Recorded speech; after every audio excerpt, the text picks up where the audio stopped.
Kalau ada acceptance checklist, ada juga acceptance prosedur atau prosedur penerimaan. Ini terkait nanti barang berbahaya yang masuk ke kargo, ya.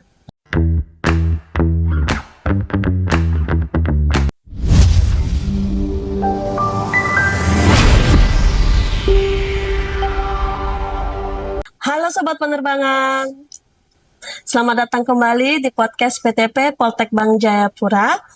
Dalam episode 3 telah dibahas tentang General Packing Requirement, Packaging Specification, dan Packaging Performance Test. Kali ini kita akan membahas tentang materi antara lain Shipper Declaration of Dangerous Good, Airway Bill, Dangerous Good Occurrence Report, Dangerous Good Acceptance Checklist, Acceptance Procedure, termasuk di dalamnya ada Storage Procedure dan Loading Procedure. Selanjutnya, Inspection Procedure, dan materi terakhir Emergency Procedure. Kembali lagi, saya dan Marisa ditemani narasumber kita yang merupakan ahli di bidang ini, Bang Ririn. Selamat datang kembali. Baik Bang, sekarang kita masuk ke segmen pertama ya Kak. Langsung saya tanyakan, apa sih yang dimaksud dengan Shipper Declaration of DG ini Bang? Shipper Declaration adalah surat pernyataan pengirim. Jadi SIPDEC ini atau Shipper Declaration ini adalah dokumen yang dipersyaratkan dalam pengangkutan DG. Jadi pengangkutan DG itu memerlukan 3 dokumen, ada Shipper Declaration, ada SMU atau Airway Bill, dan NOTOC. Untuk Shipper Declaration ini adalah form nanti yang diisi oleh pengirim apabila mengirim barang berbahaya. Nah, di SIPDEC ini bisa dilihat contoh cara pengisian formnya seperti apa, bisa dilihat di DGR 816, dan untuk contoh gambarannya seperti apa bisa dilihat di Vigo 81F. Nah, di situ ada bisa dilihat nama pengirim dan penerimanya, kemudian nomor airway bill atau SIM-nya berapa, kemudian di situ ada jenis pengangkutannya, ada yang radioaktif dan non radioaktif, ada alamat bandaranya di situ atau bandara asal dan bandara tujuan, kemudian ada tabel-tabel di bawahnya di situ terkait dengan barang berbahaya, ada dari nomor UN-nya berapa, proper shipping-nya apa, kemudian hazard label-nya apa, packing group, packing instruction, dan net quantity serta authorization-nya seperti apa ya. Di situ dituangkan di tabel atau form yang ada di Shipper Declaration. Kemudian di bawahnya lagi ada additional handling atau penanganan tambahan jika memerlukan penanganan tambahan. Di bawahnya itu ada pengirim, baik itu individu ataupun perusahaan, dan ada tanggal dan tanda tangan. Nah, ini harus disertakan pada saat pengiriman barang berbahaya untuk memastikan bahwa pengirim ini mengirim barang berbahaya yang dicantumkan di dalam dokumen Shipper Declaration ini. Oke. Seperti itu. Baik Bang, kita langsung ke segmen 2, Airway Bill nih Bang. Ya. Nah, bisa dijelaskan Bang, apa nih yang dimaksud dengan Airway Bill dan contohnya seperti apa Bang? Ya, jadi kalau untuk Airway Bill sendiri, itu adalah surat muatan udara. Itu juga dokumen dalam pengangkutan barang berbahaya. Tapi untuk Airway Bill sendiri atau surat muatan udara ini bisa digunakan baik itu untuk barang berbahaya ataupun yang non-dangerous atau yang bukan barang berbahaya. Contohnya kita membawa perabotan atau peralatan rumah tangga ataupun barang keperluan sehari-hari seperti untuk barang bahan makanan seperti beras, kemudian minyak dan lain-lain, itu masuknya di surat muatan udara sebagai kargo umum. Nah, di Airway Bill ini ada yang hampir sama dengan shipper. Contoh untuk pengangkutan DG, di situ tetap disertakan umpamanya ada berapa pieces. Itu kalau untuk kargo. Kalau untuk barang berbahaya berarti ada dangerous good as per attached cargo aircraft only apabila dia naik pesawat kargo. Di situ ada jenis barang berbahayanya apa, ada nomor UN-nya juga berapa, itu bisa dilihat di surat muatan udara yang nantinya akan dilampirkan nomornya di Shipper Declaration.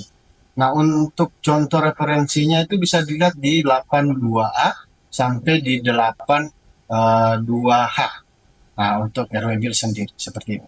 Oke, baik Kak. Sekarang kita masuk ke segmen yang ketiga ya Bang, DG Occurrence Report. Apa sih yang dimaksud dengan DG Occurrence Report itu? DG Occurrence Report adalah eh, report atau pelaporan pada saat terjadi insiden yang melibatkan barang berbahaya. Nah, di situ terkait nanti pengisiannya ini ada nomor flight-nya berapa, kemudian dari bandara mana ke bandara mana, kemudian jenis insidennya seperti apa, ya. Itu bisa dituliskan di deskripsi. Nah, ini nantinya untuk dilaporkan apabila terjadi insiden, sehingga kita menyertakan DG Occurrence Report untuk diketahui dari pihak kargo ataupun dari pihak personil yang terkait penanganan barang berbahaya untuk dapat ditangani segera. Seperti itu. Baik Bang, wah ini menarik juga ya. Kita lanjut ke segmen keempat Bang, acceptance checklist nih. Ya. Nah ini apa yang dimaksud dengan acceptance checklist nih Bang? Acceptance checklist adalah checklist yang diisi oleh checker. Nah, si checker ini nanti memeriksa acceptance checklistnya apakah barang tersebut itu dapat dikirim atau tidak. Dari checkernya itu. Nah, di situ ada kotak-kotak yang harus diisi. Ada yang yes, no, or not applicable atau not available atau yang tidak tersedia. Nah, di situ jika ada di checklist no, maka barang tersebut terdapat sesuatu yang salah di situ. Nah, jika terjadi kesalahan, acceptance checklist ini akan diserahkan kopiannya kepada shipper untuk dilakukan perbaikan. Nah, setelah dilakukan perbaikan bisa dikembalikan lagi kargo untuk diproses pengiriman seperti itu. Nah, di acceptance checklist ini di situ terkait nanti checklist tentang dokumen, ya, dokumennya seperti apa, isinya bagaimana, perhitungan nilai key-nya seperti apa. Kemudian ada packagingnya seperti apa, ya, nomor specification packaging markingnya seperti apa. Kemudian ada marking and labeling. Marking and labeling ini terkait dengan penempatan dari label ataupun marka-marka yang ada di packaging. Nah, petugas checker ini memeriksa semuanya terkait dengan packaging, marking and labeling, kemudian dokumentasinya dan autorisasinya seperti apa. Kemudian dia terakhir itu mengisi nama petugas pemeriksa, kemudian ada tanggal, waktu, dan kemudian apabila tidak ada masalah, maka barang tersebut dapat diproses untuk dilakukan pemuatan pesawat udara untuk dikirim. Oke, baik Bang. Sekarang kita masuk ke segmen yang kelima, yaitu acceptance procedure. Apa sih yang dimaksud dengan acceptance procedure itu, Bang? Kalau ada acceptance checklist, ada juga acceptance prosedur atau prosedur penerimaan. Ini terkait nanti barang berbahaya yang masuk ke kargo. Ya, nanti masuk ke kargo itu ada prosedur penerimaannya seperti apa, terkait nanti dengan storage, penyimpanan, dan pemuatan ke pesawat udara. Itu tentunya ada prosedur-prosedur yang harus dilalui ketika shipper memasukkan barang ke kargo. Nah, di situ ada prosedur penyimpanannya seperti apa. Karena ada barang berbahaya yang memerlukan penanganan khusus dari segi penyimpanan. Entah itu dia memerlukan pendingin udara atau pemanas ruangan, ya, ataupun pengalas, ya, atau alas di bagian bawah penyimpanan. Nah, itu untuk mencegah apabila terjadi insiden barang berbahaya ketika disimpan, ketika dia bocor, maka dia tidak langsung berdampak ke lingkungan yang ada di kargo, sehingga dia butuh penyimpanan yang memang ekstra khusus agar barang berbahaya itu tetap dalam kondisi yang aman ketika dalam penyimpanan sebelum dimuat. Nah, untuk prosedur pemuatan sendiri itu uh, ada prosedur, entah dia harus di tempat teduh, tidak boleh terkena sinar matahari langsung, ataupun dia harus tidak boleh di lantai. Nah, itu ada prosedurnya.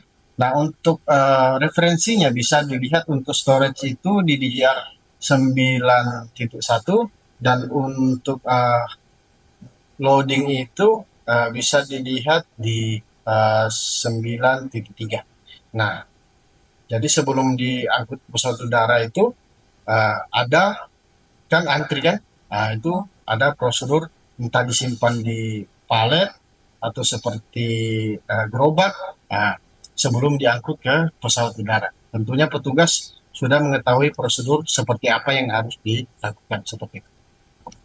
Baik Bang, kita lanjut ke segmen 6, inspection prosedur nih Bang. Abang bisa jelaskan apa yang dimaksud dengan inspection prosedur?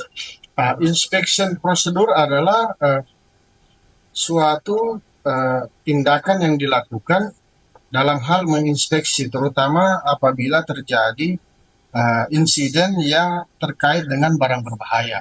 Di mana inspeksi ini adalah respon cepat dari petugas untuk mengetahui apabila terjadi insidennya terjadi di mana, kemudian yang terdampak itu barang berbahaya yang seperti apa.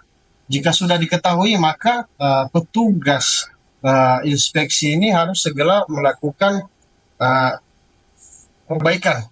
Perbaikan ini dalam artian jika terjadi kebocoran, dia harus segera menempel ke barang berbahaya tersebut bahwa telah terjadi kebocoran ataupun kerusakan pada packaging, sehingga menjadi penanda bagi personil lain agar tidak didekati seperti itu. Jadi tujuan inspeksi ini adalah untuk segera mengamankan barang berbahaya yang terkena insiden agar tidak berdekatan dengan personil sehingga dapat mengganggu aktivitas apabila terjadi reaksi dari barang berbahaya tersebut. Seperti itu. Oke, baik Bang. Sekarang kita masuk ke segmen ke-7, segmen terakhir, yaitu emergency prosedur. Mungkin Abang bisa jelaskan apa sih yang dimaksud dengan emergency prosedur itu, Bang? Untuk emergency prosedur itu adalah prosedur tanggap darurat yang dilakukan oleh personil. Di sini ada berapa personil? Ada personil kargo, ada personil keamanan, ada personil keselamatan penerbangan.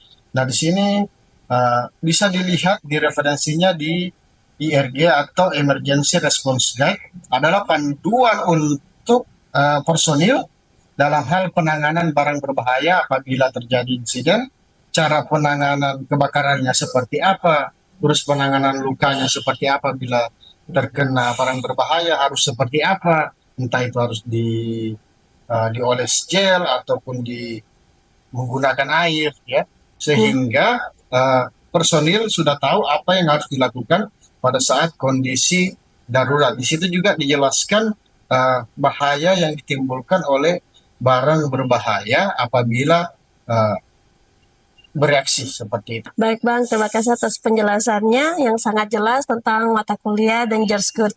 Dan ini merupakan episode terakhir ya. Episode terakhir. Semoga informasi ini membantu para penonton ataupun mahasiswa-mahasiswi yang tertarik untuk mempelajari lebih dalam tentang Dangerous Good. Sebagai penutup, bisakah Abang berikan kesimpulan keseluruhan mengenai materi Dangerous Good ini, Bang? Ya, jadi untuk Dangerous Good ini dari episode 1 sampai episode 4 ini ada beberapa materi yang terkandung di dalamnya, di mana saya harap bagi para penonton ataupun para peserta yang ingin mempelajari Dangerous Good, saya harap tidak takut ya dengan buku yang tebal, karena Dangerous Good itu saya rasa menyenangkan untuk dipelajari. Seperti sebuah kamus, kita harus membuka halaman per halaman sampai halaman belakang pun kita nanti pelajari situ, karena di Dangerous Good itu semua kita pelajari dari identifikasi, kemudian packaging, kemudian marking and labeling, kemudian dokumentasinya seperti apa, kemudian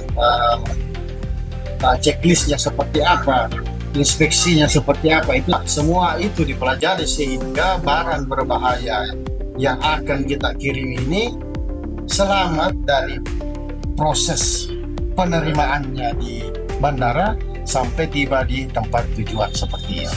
Baik, terima kasih Bang. Terima kasih juga kepada para penonton yang sudah menyimak podcast kami dari episode 1 sampai episode terakhir ini. Jangan lupa untuk mengikuti podcast PTP Poltek Bank Jayapura di seri selanjutnya. Selalu ingat keselamatan adalah yang utama. Sampai jumpa. Salam pro prestasi. Torang bisa, torang bersaudara. Sampai jumpa. Bye-bye.